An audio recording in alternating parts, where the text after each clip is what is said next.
Welcome to this episode of Diabetes Health Matters, sponsored by Eli Lilly and Menarini, although they have no input into the content of this webinar series. We're going to be talking about lifestyle medicine in our Diabetes Health Matters episode today. What does lifestyle medicine mean? Does it mean particular potions or concoctions? Does it mean crystals? Does it mean adopting a certain position when you do exercise? Well, it doesn't mean that. It means a particular perspective on healthy lifestyle activities. And there are 6 pillars that are talked about in lifestyle medicine. You'll hear more about that as we go on in the episode from our fantastic expert, Nana Ocran. Let me tell you a bit about Nana Ocran. Nana Ocran is a certified lifestyle medicine coach. She is a volunteer for Diabetes UK, and also she works on the advisory board for the Black Health Legacy. Nana used to work in nutrition and also used to work for the National Diabetes Prevention Programme, but lifestyle medicine was something that really captivated her because she wanted to be able to assist the people who came to see her even more. But more importantly, for Diabetes Health Matters, Nana feels that it's so important for lifestyle medicine to be culturally tailored, to meet the person where they are, and for that meeting to involve the person's culture. So we're going to learn more about lifestyle medicine. We're going to learn more about those 6 pillars. We're going to learn more from Nana. And I want you to stay active in the chat and ask lots of questions. This is your opportunity because actually we can all learn a lot from lifestyle medicine about how we can make our lifestyle activities healthier. So I want to hand over to and welcome Nana Ocran. Thank you for having me, first of all.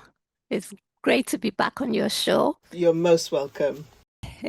So what I'm going to try and do today is, through a few patient stories and examples from practice, explore why culturally responsive care isn't an optional extra when we talk about lifestyle medicine.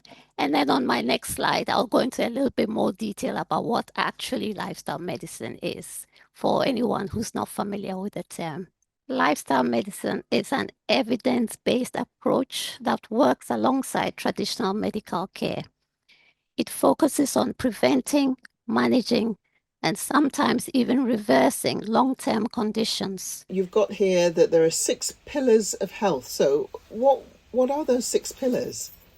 So the 6 pillars are how we eat, how we move, how we sleep, and something we refer to as minimizing risky behaviors. So things like smoking, alcohol intake, all those things that can have an impact on our health, our social connections, and also how we manage our mental well-being. Okay, I think you've got 2 of those covered here on screen at the moment because you've got your social connection with your cat. And some people may find some relief and release from mental stress or mental ill health with their connection with their pets. So you're covering 2 of them there. So it's really a different perspective on how we view health and how we aim to improve health. So some people may think that this is something totally new. Is it something new or just a different approach, would you say, Nana? It's just that, you know what, when I was working on the diabetes prevention program, we did exactly these things. We just didn't call it lifestyle medicine. So it's been there for quite a while.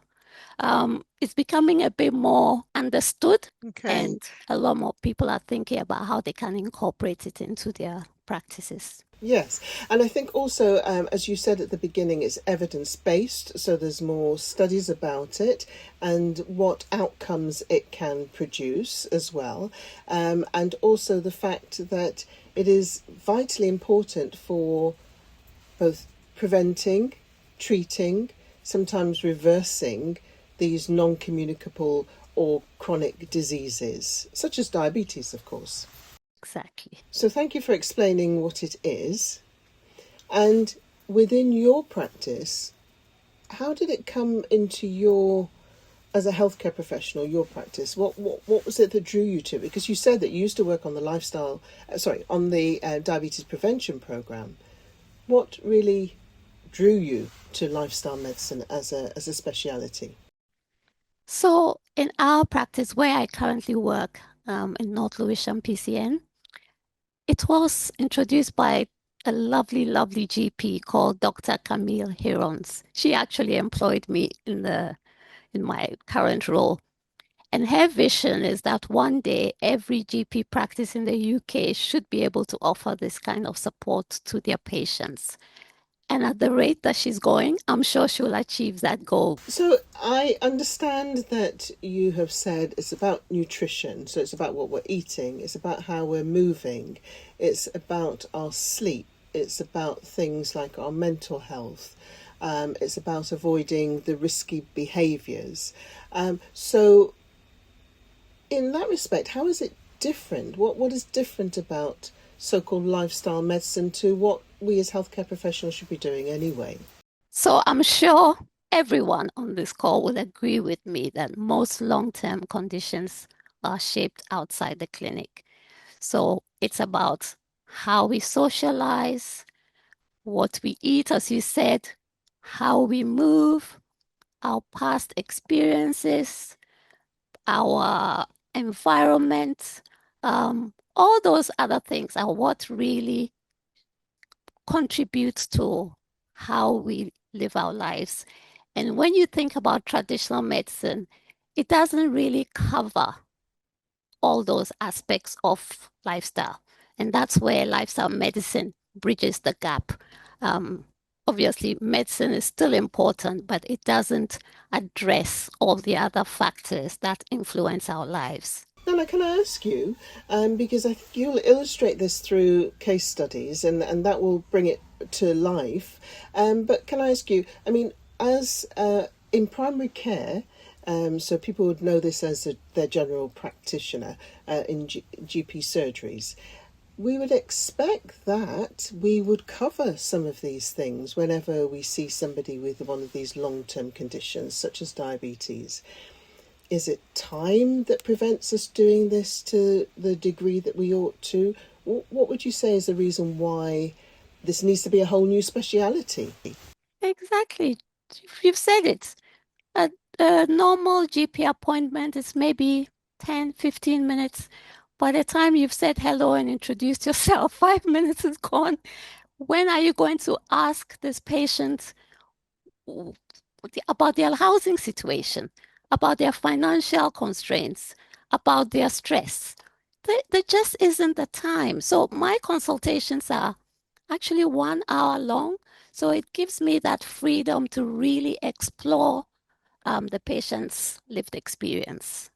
And that's Right, where okay. the main difference is. Okay. So I can absolutely see that that would give you much more scope to fully explore and to go into depth in all these different pillars, how that might affect somebody living with a condition like type 1 or type 2 diabetes. Yes. So bring it to life for us, Nana. What does this look like? Because you have an hour, and I think for any healthcare professionals on this call, it would be an absolute luxury to have that hour. How and you probably find that that's not enough time. I'm sure sometimes.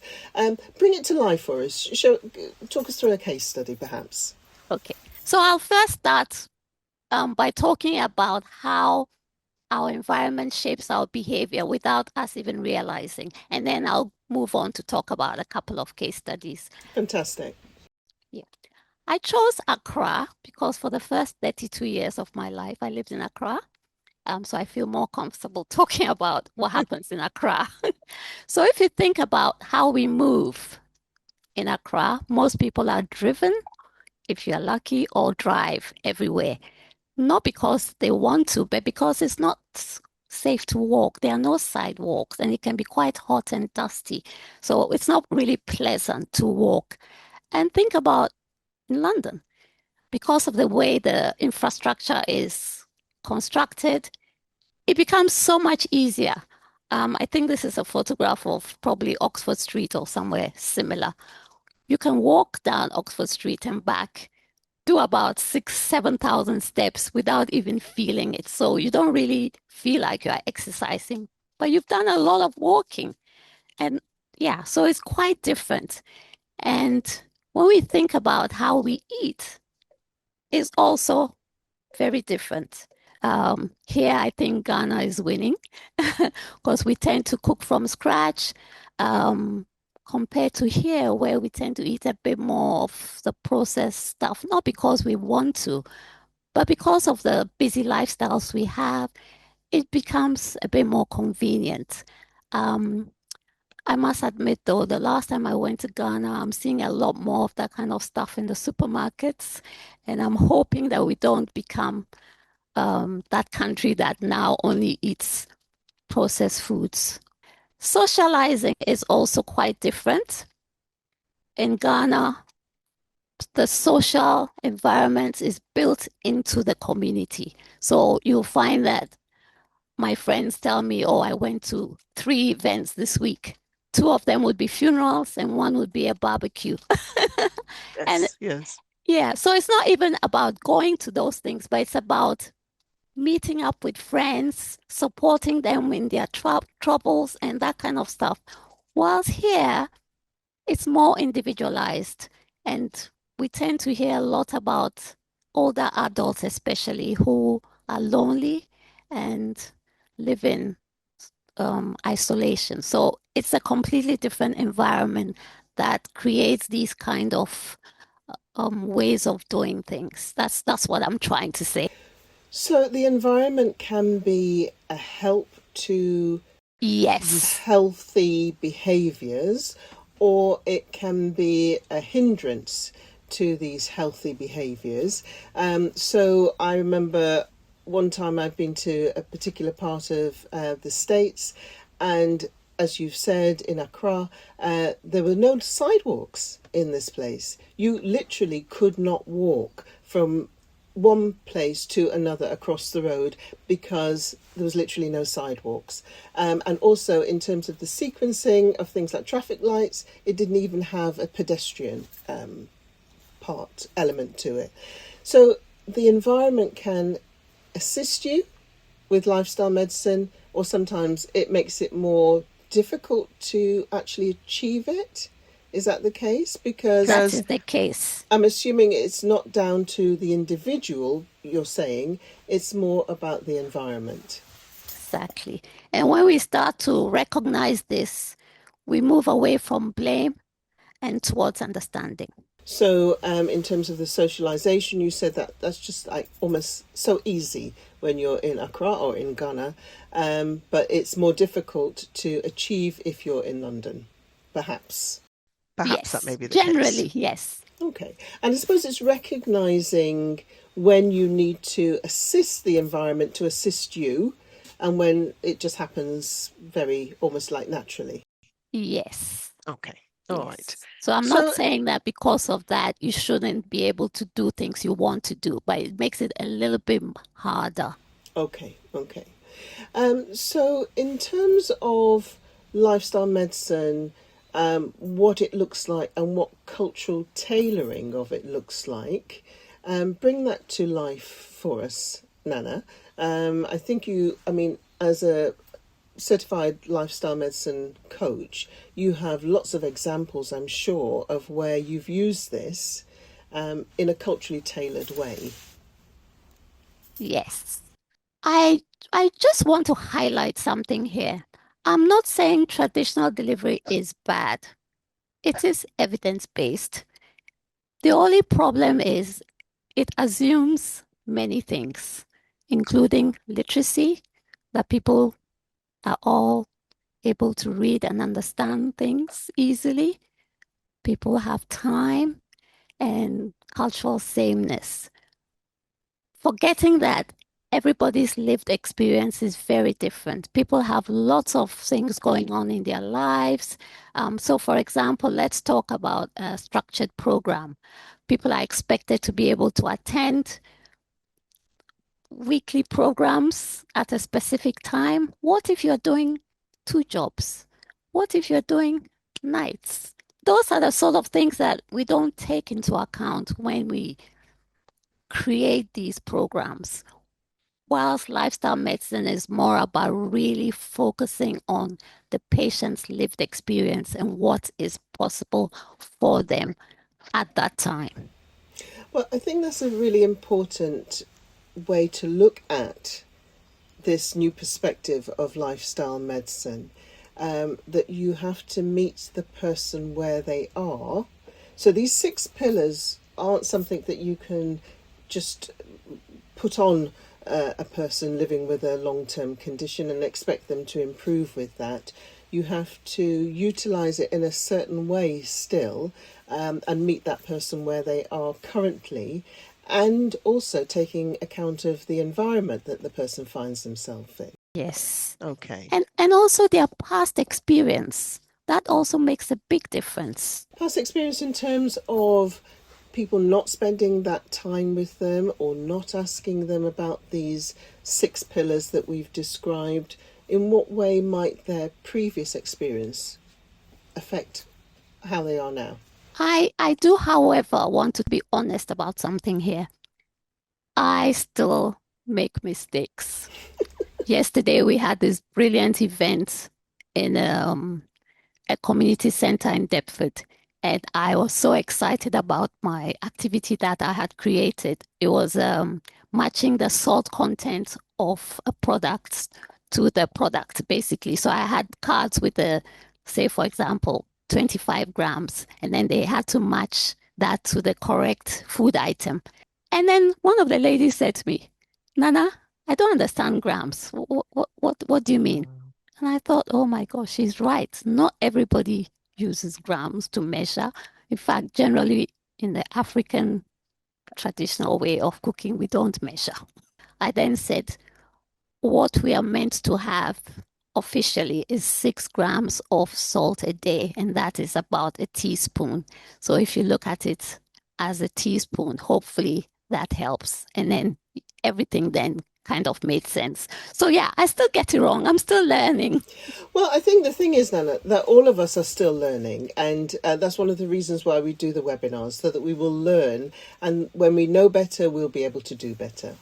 And talking about that, I also had an African patient come to me the other day and he said to me, oh, I've been told to buy or change my rice and my bread to sourdough and quinoa. What are those, Nana? And where can I buy them? So again, that was a reminder that even though the advice is well-meaning and evidence-based, if it doesn't fit with a person's lifestyle and lived experience, it's not going to land the way you expect it to. So there are so many little things that we sometimes have to just step back and think, is this the right advice for this person in front of me? I think you've got the gist of what I'm trying to say, that when the care doesn't fit, people disengage. And it's not because they don't care, but because it doesn't reflect their lives. And that is why I have really tried to make a conscious decision to really make sure whatever I say is really fitting with that person in front of me. So my first case study, when I met this lovely gentleman, he was very quiet and unassuming, only 27. He had recently come to London and we couldn't speak the same language. So we had to use a translator. And the translators we use are over the phone. But somehow it kind of works. So he had come, newly arrived, been told that he has this new diagnosis. His HbA1c he was 49, which puts him into that newly diagnosed type 2 diabetes category. Unstable housing. I think in the first 3 months that I met him, he changed address about 3 times. I just want to say here, this is not an actual image of the patient generated by AI. He also had low vitamin D, which we found out when we did a test to check his vitamin D, because we usually request for this test if people are slightly darker skin and spend a lot of time indoors. And we usually find that, oh, yes, the person is could do with the supplements which he was given by his GP. So you've said that you put the leaflets away and you use the visual tools instead, some of which I recognise. And you were able to communicate with him through these visual tools. Yes. Google Images became my best friend. And that wonderful book you can all see on there. I call it my Bible. Sorry. That's okay. No worries, no worries. I'm pleased it helped. And the patients absolutely love it because this is one of the few books where they see foods that they actually recognize. And we just go through the pages, look at the various, oh, I know that, oh, I know that. And I'm also learning along as they're showing me all these different foods that they eat. I put a picture of this rice page here because I tend to use this page a lot for my rice lovers. Because it's so easy to see that depending on the portion, the bigger you'll have a bigger impact on your blood glucose level. So it's all about thinking about your portion sizes. There's another page in the book that just has the different sources. And on that particular page, there's very little impact on the blood sugar. So again, they can see that, oh, it's not my source, it's more my rice. So yeah, I absolutely love this book. It's been so helpful for myself and for my patients and for my colleagues as well. Thank you. The other thing I wanted to say is I also use these plates that you can see here. I keep it in my drawer.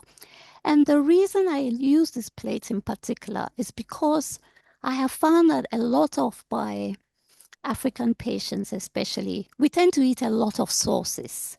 We hardly ever eat raw vegetables or even lightly steamed vegetables. And this is just to encourage them to try and include as much of that as possible so that they get the different nutrients. You'll get your nutrients from your cooked vegetables, but you'll get different nutrients when they're also slightly cooked or raw. So getting them to think about incorporating that into their plates, on their plates. What else do we eat? Oh, and this photograph up here, he also taught me something new. So this is his staple food, something called kisra. I'd never heard of, but we looked at it, we looked for it on Google and we found it. So yes, that is it. So what I'm trying to say here is that it wasn't just about me telling him things he should be doing. We were learning together. So it became like a partnership, looking at things together and deciding what will work and what wouldn't work. So you didn't advise him to go and get some quinoa and some sourdough bread? No, I didn't talk about grams either. So, and I found this a lot myself as well, that you learn from the people that who are consulting with you, that you can learn together. If you have, and this is something that we've raised quite a lot in the webinar series and on Diabetes Africa, cultural humility. So you're being prepared and open to learn from somebody else. So yeah, so we just introduced small changes he could try. Things like try one new vegetable a week. So something you've never eaten before. See if you like it. If you like it, yes. If you don't like it, try something. Little things like that. He found quite useful. Outcome. I know you've been waiting patiently. So after 4 months, his HbA1c came down to 40. His vitamin D much improved. I can't take credit for that. It was the supplement that his GP prescribed for him. And also, we didn't need a translator anymore. I also can't take credit for that. He was going for English lessons throughout the whole time I was seeing him. So, I mean, that's also then bringing in one of the other pillars of lifestyle medicine, in a way, the social connection and perhaps the mental health as well. So there are so many aspects that have been covered over just 4 months. That's incredible. I mean, he's basically reversed his type 2 diabetes, hasn't he? And a year later, he's still kept that up. Yeah, amazing. And that's from somebody that you didn't even speak the same language. Have you got any more cases for us? Yes. So in this case, the first story shows how engagement grows, and this one is about what happens when shame becomes the biggest barrier. So this lady, another lovely young lady, 49, with her starting HbA1c of 78, she believed her diabetes was her fault. She was actually referred to me by the mental well-being team, and she came to see me very reluctantly. But thanks to the mental well-being team, they said, "Oh, you must go see Nana. She's amazing." Can you imagine the pressure? Anyway, so she did come. And then after the first 2 sessions, she actually fed back to them that, "Oh my gosh, we clicked." And for me, that was all I needed to hear. We just chatted. This is not just as you said with the previous case study. Yeah. This is not the actual person. This is not Oh, a yeah, photograph of the please. actual Yeah. person. It's AI AI. generated. Right. Okay. Yeah. Just to highlight that. Yes. But yes, I recognize that people can feel this way about living with a long-term condition, and recognize the person you're describing here, in some of the people that we've consulted together. So yes, what happened with her? How Yes. through the chatting and building up that Through the relationship, chatting. what Yes. happened?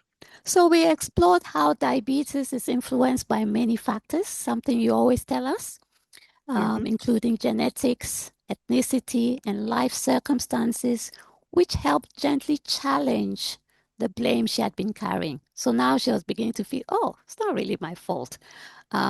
So rather than focusing on what she should be doing, we focused on what felt manageable and what small steps felt safe for her to try. So, Okay. yeah, we took it in tiny steps. Tiny steps, yes, absolutely.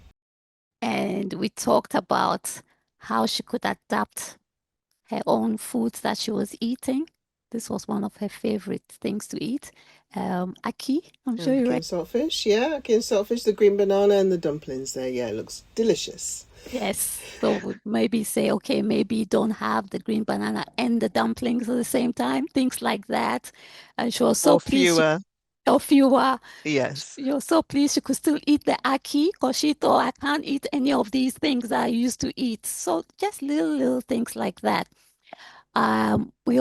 This became one of her favorite exercises. That's why I put the picture there. Sit to stand. She loved doing those because she could do it anytime, anywhere. And it just helped her feel stronger as she kept doing them. She also started walking a lot more. I remember quite recently she came to see me. She had on the swankiest sneakers I've seen in a long time. So she treated herself to a good pair of sneakers just because she was walking more. Excellent.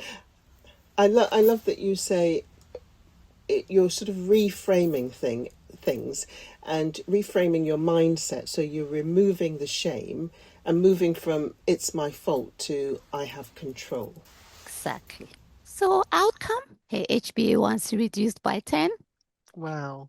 She lost 9 kilograms. And guess what? Which of the two do you think she was most excited about?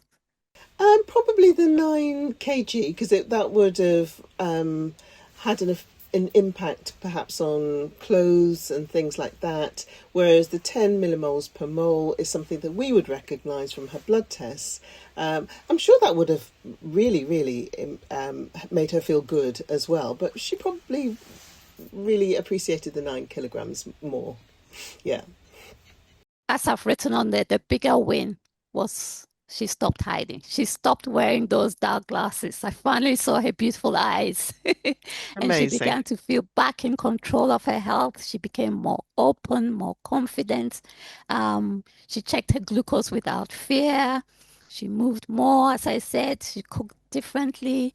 Same things, but just with a little bit of tweaks here and there. And she smiled more. Amazing. And was she still going to the mental health team? Was she now actually attending her doctor's appointments? Because you said that was an issue that was happening in the beginning.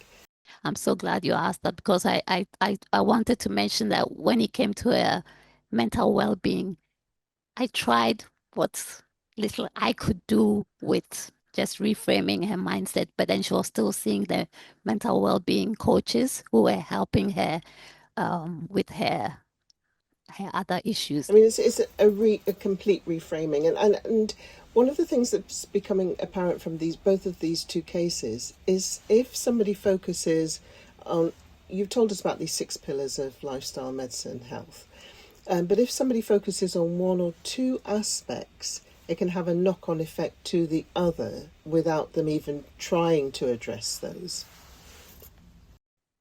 And you said it earlier, but when you start moving more, it affects your mental well-being. You sleep better. Yeah. Yes, all of those things, and you can make social connections and on all of All of those those things. things. Yeah. Amazing. So what I'm doing now is moving from individual stories to the wider picture. So if you look at these lines, these are all real patients. Each line represents a patient, a story, and the way they've managed to make those changes and see what is better outcomes. Maybe that's the right expression. And so you can see that they are all moving the same direction, even though Yeah, they're all different. it's a very powerful picture, because I'm looking at all those lines that make up individuals and aspects and times within an individual's life. These are people who are living with diabetes, type 2 diabetes, I presume. I can't actually see a line that is going up. I can see lines which are going down more slowly. I can see lines which look as though they're almost static, but I don't see any lines going up, which is what we can see if nothing is done. So yeah, it's quite a powerful graph. Thank you. You're very welcome. And so the average reduction for these 51 patients was 21.5, which is quite a substantial reduction. It's phenomenal. Yeah. So I'm really proud of my patients. I mean, they really try and do what they can to improve their lifestyles. And I think it Yeah, all boils down to making sure that whatever we tell them fits with their lives. yeah, absolutely. So it's not just about those 6 pillars, but making sure that it meets the person, that individual where they are. I know you've heard me talk about this before. This is one of the most powerful tools I've found, continuous glucose monitoring as a visual learning tool. The reason I love it so much is because it removes reliance on language and allows patients to see what's happening in their bodies in real time. And there's nothing more powerful. I know they are not perfect, but what they can do, they do really well. Um, so for some patients, I use this very simple diagram, which I adapted from a study by Chloe et al. Um, so the main message here is if your sensor stays in green, stay on that current pattern.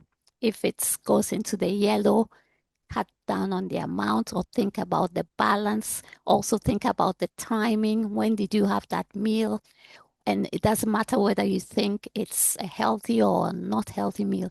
Let's look at the colors. When it's red, maybe think about minimizing or being more mindful of eating that item. And of course, there are patients who prefer more complicated information. So there's this other um, diagram here, which is a bit more detailed. It talks about variability, but the tips are the same sort of things. Yeah, about eating that correct balance of carbs, protein, fats, and vegetables. So it's about using all those visual tools that are Yes, available to you in order to facilitate these yes, healthy activities. yes, And whether you have it in a simplified fashion as per the boxes you have down at the left-hand corner, or the more detailed printout that you see really when you have one of these sensors. yes, The message is still the same. It's yes, about using that tool to help you in yes, your quest, dare I say it, yeah, for the healthy lifestyles of lifestyle medicine. Yeah. Yes. Okay. And I don't even know what to say. I've seen so many people change just because they have this tool. Right. Right. It's so I'm powerful. It is a hugely powerful tool, and I think that we're going to get lots of questions probably about this as a tool, its accessibility, and so on. And I'm just asking people to put their questions in the chat and stay active in the chat, whether it's about CGM, continuous glucose monitoring, or it's about other things. Ask lots of questions in the chat. Yeah, as you know, it's not that easy to get this on prescription. It's quite a as I challenge. say, I think there's going to be lots of questions. That's my sit on the fence reply to that. But if you What else? can get it, it does help. What else would you like to tell us? At its heart, lifestyle medicine is about time, listening, and understanding. It recognizes that fair care is not identical care, but equitable care, responsive to lived experience. And the vision, as per Dr. Kami, is that it is accessible to all patients. The practice, however, I will insist it must be culturally tailored and be a relationship-based care if it's going to be delivered in primary care settings. And then, of course, we've seen the impact, engagement, understanding, confidence, and improved health in general, not just metabolic health. Yeah, amazing. Thank you so much, Nana. That really brought lifestyle medicine to life. What it is, how it can appear, what can I say? Dare I say good lifestyle medicine when it's tailored to a specific individual, when it's culturally sensitive as well, how it can be at its best to enable that person to live their healthiest life. So thank you so much for sharing that with us. As I've said earlier on, stay active in the chat, ask lots and lots of questions, and we'll try our best to answer those. Thank you so much, Nana. So this is more of a personal thing I wanted to share. My favorite meal, considering it's something I ate about 40 years ago when I still remember it. So I went to visit an auntie in a village in Ghana, and she went into her garden. She cut some leaves. I still don't know which leaves they were. She used this black bowl here. It's called an asanka. And the mortar, she ground everything in that black bowl, added a bit of onion, tomato. She added some dried fish that she had bought from the beach that morning. After she had ground everything together, she had the palm nuts there. She makes her own palm oil. She put a drizzle of it on the sauce, and then she served it with green plantain, which she also had growing in her backyard, and then boiled eggs from her chickens, which were freely roaming around, and gave me this wonderful plate of food. And if I'm still talking about it today, it definitely is one of my most favorite meals ever. And it just reminds me of how food is more than nutrients. It's culture, memory, connection, and care. And that's something I try to carry with me every day. What Thank a you for beautiful way to indulging me. end. Not at all, not at all. Favorite meal from a favorite auntie, I would think as well. Thank you so much, Nana. Thank you so much for sharing that with us as well. You've made us all really hungry. Thank you. When care is rooted in culture and compassion, it opens the door to change. Thank you, Joan, and thank you, Nana, for this excellent introduction to the topic. My name is Greg, and I'm working with Diabetes Africa, and we have had a lot of questions coming in the chat as well as prior to the event in the registration system. So I'll just jump straight in with the questions, Nana, if you don't mind. You said that this was about time, taking the time in the consultation, but we had a question about the downward curve for HbA1c that you showed. How long does it take to achieve the results that you presented? That was such a wonderful question. So everybody is different. So it's not as if everybody achieved those results in 3 months. Some people achieved it in 3 months. Some people achieved it in 6 weeks. Every single person achieved it in a different time frame. Thank you, Nana. And so that's really gets to the core of what we're talking about. This is personalized medicine. In fact, Joan, did you want to add anything about?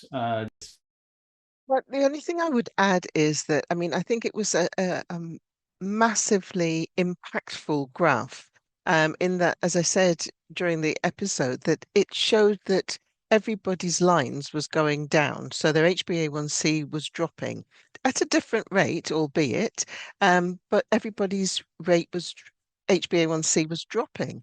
And if we don't do anything, if we all just carry along doing the same thing, what tends to happen is that people's HbA1c tends to drift upwards. So the fact that 51 people were able to reduce their HbA1c is hugely powerful, and I don't think that should be underestimated. Thank you, Joan. We had questions about the consultation because we've got healthcare professionals on the line. We also have people living with diabetes today with us. Can you walk us through, or at least tell us, what's the first question you ask in a consultation? Can you give us a flavor for the sort of conversations that you have with the people that you see? My usual first question is, tell me about your day. Let's start from last night. When did you go to bed? What time did you eat before you went to bed? What did you eat before? Yeah, so we can go on and on and on, just about thinking about timing, what they ate. Did you go to work? Did you take the kids to school? Did you drive? Yeah, just getting to know them a lot better. And then I learn a lot. I learn about kids. I learn about pets. I learn about hair. I learn about lipstick. I learn about everything in those conversations. So it can be anything. It's all about just getting to know that person. Thank you. And Dr. Joan, are there some questions that, in your experience in practice, have unlocked insights into people's lives and have improved their care? Are there some questions that over the course of your career you've realized, I need to ask this question more often? Absolutely. I mean, we talked about cultural humility during the episode. One of the questions that I learnt to ask was not what did you have for breakfast, but what was the first thing you ate when you got up this morning? And then what did you eat?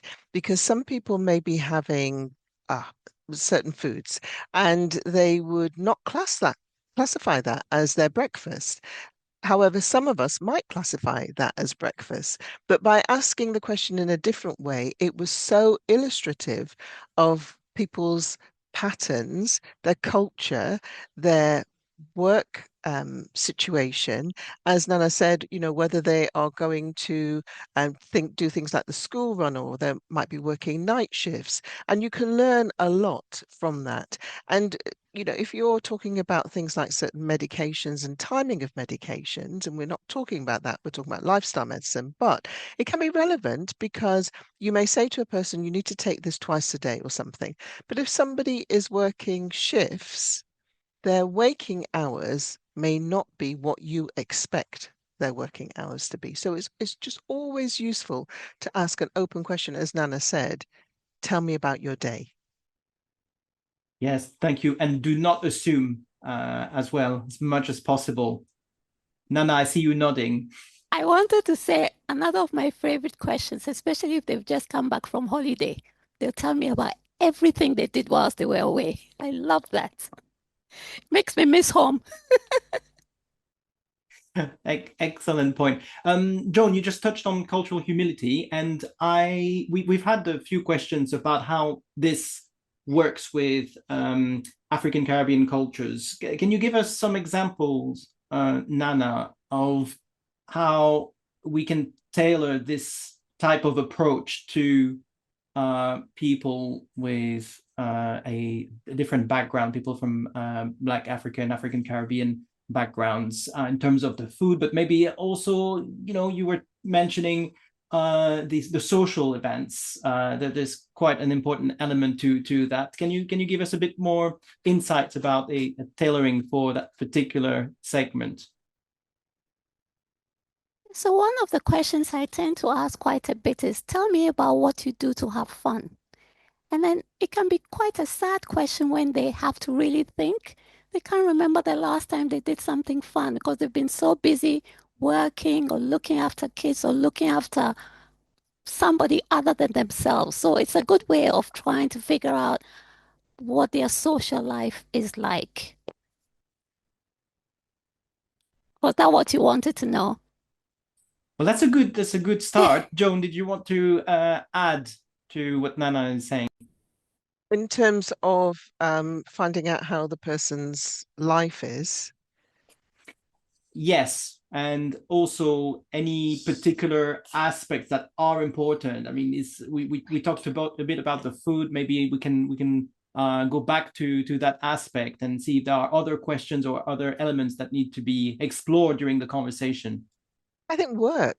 I think work is vitally important part of life, a vitally important part of some people's life, and what the work practices are, what it actually involves and entails you doing, how much of your life is spent in work. Because, I know I've learnt from people that people may be having 2 or 3 jobs. They may be running from one job to the next. As I've said, they might be working shifts, that might be night shifts, so they can care for children or other members of the family during the day. So work is an aspect that sometimes I think we forget to ask, but I think it's vitally important to people's life, whether they're working or they're looking for work. I also wanted to add about sleep. I think that's something we also tend to forget to ask. And it's not just about how long did you sleep.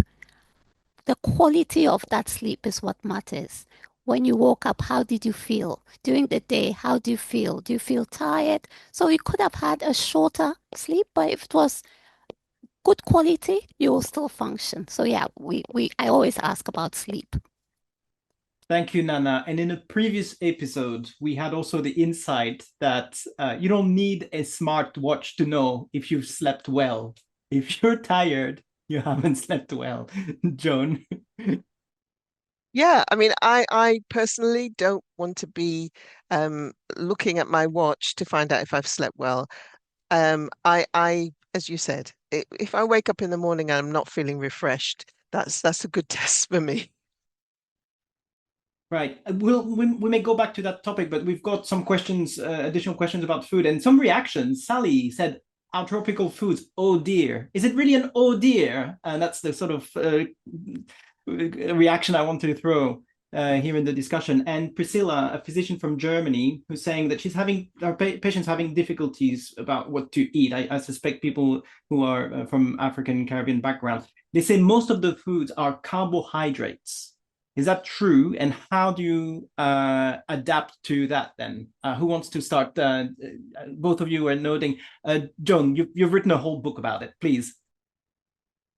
Okay, so there is nothing wrong with our foods. I'm going to start with that sentence. There is absolutely nothing wrong with the African Caribbean-based diet.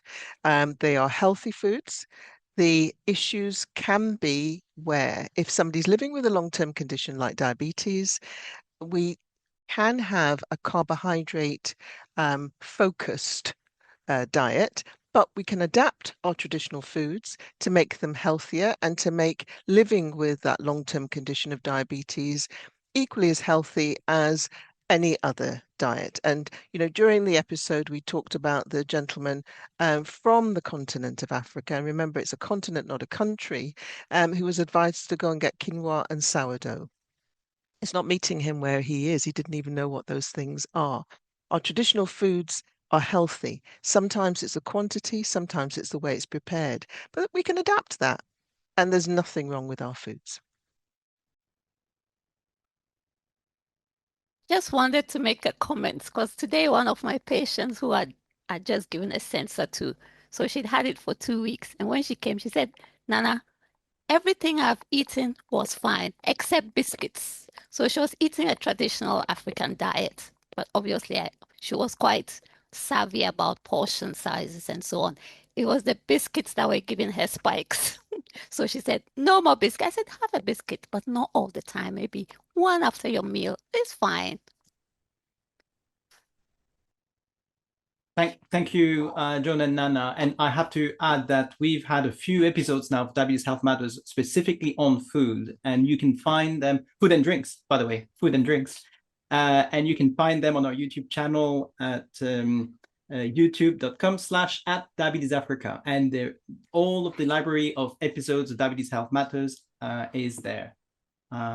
I want to also take this opportunity to remind people who are in the UK that our Diabetes Africa UK Forum is scheduled for the 26th of November. So if you want to meet Joan and Nana live in London, you please go to our website or search Diabetes Africa UK Forum and register your interest, and we will see you in person. So that was for the commercial break. Thank you for staying with us. We had really good questions. Nana, some people were talking about children and young adults or young people living with diabetes. How do you adapt lifestyle medicine to them? I don't work with children at all, only adults, I'm afraid. But usually what happens is when the adults start eating better, everyone in the house starts eating better. Sometimes, not all the time.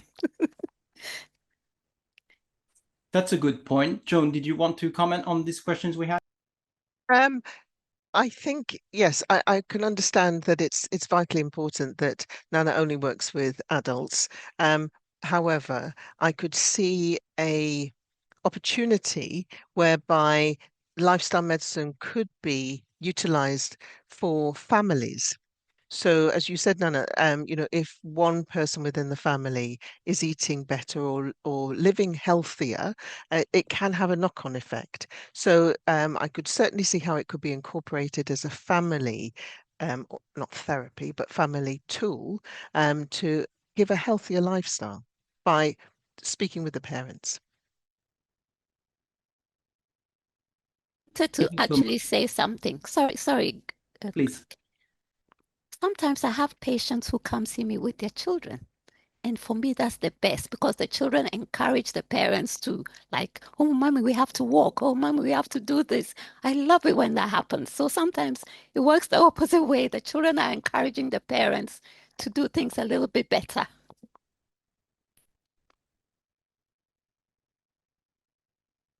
Thank you. Among the questions we received, one was about behavioral. Sorry, I can't find it, but it was about behavioral change. Do you practice that type of approach, Nana? Yeah. So all those conversations we have are really about encouraging behavior change, if you think about it. So, for example, someone who's not exercise, I don't even want to use the word exercise, who's not being as physically active as they should, then you can encourage them to take small steps. Those are all forms of behavior change. Someone who thinks that diabetes is their fault, and then you encourage them to think about it differently. Those are all different forms of behavior change if you really think about it. Thank you, Nana. Another question that echoes what you discussed about one of your patients. It was about shame and stigma, particularly in the Black African communities. Is this something that pops up more regularly with your patients who are from this background? To be honest, not as much as you would think. Every so often, I'll get someone that feels that way. But I think Diabetes UK has done a brilliant job on really emphasizing the fact that diabetes is not your fault. They've got posters everywhere and flyers everywhere. So a lot of people are starting to understand that now. It's just a rare occasion that you'll get someone who comes and says, oh, it was my fault, it's my fault. No, it's never your fault. Joan, on this topic? I've definitely encountered people who have felt this, and I feel sadness when people feel that it's their fault. They're carrying shame, they're carrying stigma. And as Nana says, it's not their fault. And as we said during the episode, it's about reframing that thinking so then they can move to a sort of more healthier state of being, totally, mentally and physically. And so, yeah, I just feel sadness when people feel that shame and stigma.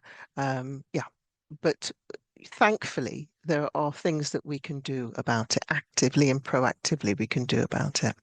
Thank you, Dr. Joan and Nana.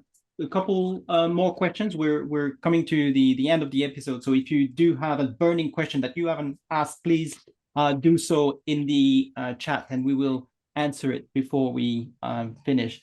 The question was with lifestyle medicine, can you get to a point where the medication that people are having is changed, is reduced? Do you get to for certain people reverse diabetes with lifestyle medicine? Can you tell us a bit more about what can happen, and if it does happen, how often do you see patients who have that type of change? It does. First of all, I've only been doing this for the last couple of years, so let me put that out there first. So I'm hoping that we will see a lot more patients coming off medication. But what I will say is doctors are quite reluctant to take patients off medication because they always feel, ooh, what if it goes back up? But once in a while, especially insulin, people come off insulin when they do really well, but they tend to keep them on metformin, I must say. Do you agree, Dr. Joan? I think it has to be, this is about person-centered care. So the numbers will guide us. And that I think has to be our guide. So depending on what the numbers are showing and suggesting, we don't want people to have what we call hypoglycemia. So when the blood glucose goes too low. So if the numbers are showing us that, absolutely, we have to de-escalate the treatment in terms of the medicine. They've got to keep up the lifestyle, of course, which is what I always say to people is a challenge to sustain that, to keep up with that. But no, I don't have an issue. If the numbers are directing us towards reducing the medication, absolutely. We don't want to give people more medication than they require. And if they don't require medication any longer, then we don't need to do that. We have to say that there is evidence to suggest that some of the medication is actually beneficial for future health, but that is within the proviso of the numbers guide us as to what we need to do. Thank you, Dr. Joan, for the clarification. Because this is the end of the episode. There's a lot more that we could discuss, but I was wondering whether, by way of a conclusion or an opening, you could perhaps tell us for the people living with diabetes who are on the call today, and for the healthcare professionals, if they are interested in knowing more about it, about lifestyle medicine, what is one of the steps that they can take? The British Society of Lifestyle Medicine has a whole website about lifestyle medicine. They also have courses people can take if they want to become a lifestyle medicine coach. There's one for doctors, a different one for doctors, and a different one for other healthcare professionals. I just found out today that there's also something in Nigeria. I think it's called, what is it called? Society of Lifestyle Medicine. And the lady who runs the doctor, the chairman and the founder, is called Dr. Ifeoma Monye. Maybe I can put that in the chat. And yeah, that would be amazing. Yes. Thank you. So there's a whole lifestyle medicine movement in South Africa as well. So it's spreading. And certainly in the UK, you can, as Nana said, go to the Faculty of Lifestyle Medicine.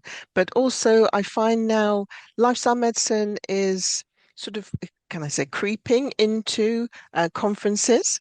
So within conferences, within websites that do continuing professional developments for healthcare professionals, there are aspects or courses on lifestyle medicine. So if you want to sort of dip your toe in or find out more about it, then it's usually accessible through one of those openings.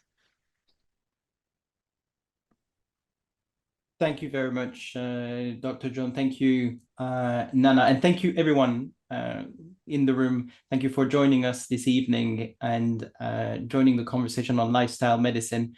As we've said in the chat, the event will be available on our YouTube channel. You can go there already if you'd like to watch again some of the episodes that we've run in the past. I see the messages in the chat. Thank you so much for this information and guidance. Thank you, Dr. Joan. Thank you, Nana. And we will be holding another episode soon. What are some of the topics that we will be addressing, Dr. Joan? So what we've got, first of all, I'm going to say a massive thank you to our excellent expert in this episode, Nana Ocran. Thank you so much, Nana.